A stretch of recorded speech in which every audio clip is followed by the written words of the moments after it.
सबको जय मसीह की। पवित्र बाइबल में उत्पत्ति 5 की 1 से लेकर 32 तक आदम की वंशावली। आदम की वंशावली यह है, जब परमेश्वर ने मनुष्य की सृष्टि की तब अपने ही स्वरूप में उसको बनाया। उसने नर और नारी करके मनुष्य की सृष्टि की और उन्हें आशीष दी और उनकी सृष्टि के दिन उनका नाम आदम रखा। जब आदम 130 वर्ष का हुआ तब उसके द्वारा उसकी समानता में उसी के स्वरूप के अनुसार एक पुत्र उत्पन्न हुआ। उसने उसका नाम शेत रखा। शेत के जन्म के पश्चात आदम 800 वर्ष जीवित रहा और उसके और भी बेटे बेटियां उत्पन्न हुई। इस प्रकार आदम की कुल आयु 930 वर्ष की हुई। तत्पश्चात वह मर गया। जब शेत 150 वर्ष का हुआ तब उससे अनोश का जन्म हुआ।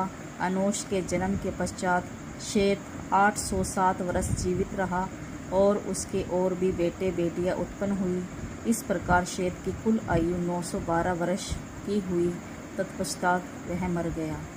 जब अनोश 90 वर्ष का हुआ तब उससे केनान का जन्म हुआ। केनान के जन्म के पश्चात अनोश 815 वर्ष जीवित रहा और उसके और भी बेटे बेटियां उत्पन्न हुई। इस प्रकार अनोश की कुल आयु 905 वर्ष की हुई। तत्पश्चात वह मर गया। जब केनान 70 वर्ष का हुआ तब उससे महलेल का जन्म हुआ। महलेल के जन्म के पश्चात केनान 840 वर्ष जीवित रहा और उसके और भी बेटे बेटियां उत्पन्न हुई। इस प्रकार केनान की कुल आयु 910 वर्ष की हुई। तत्पश्चात वह मर गया। जब महलेल 65 वर्ष का हुआ तब उससे येरेद का जन्म हुआ।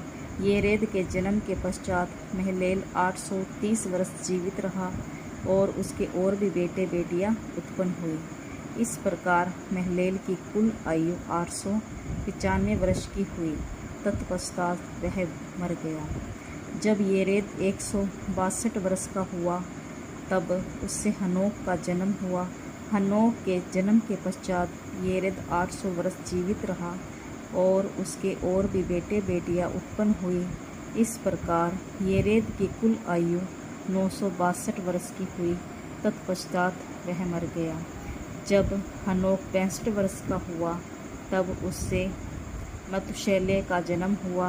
मतुशेलह एक के जन्म के पश्चात हनोक 300 वर्ष तक परमेश्वर के साथ साथ चलता रहा और उसके और भी बेटे बेटियां उत्पन्न हुई। इस प्रकार हनोक की कुल आयु 365 वर्ष की हुई। हनोक परमेश्वर के साथ साथ चलता था, फिर वह लोप हो गया क्योंकि परमेश्वर ने उसे उठा लिया। जब मतुशेलह 187 वर्ष का हुआ तब उससे लेमेक का जन्म हुआ।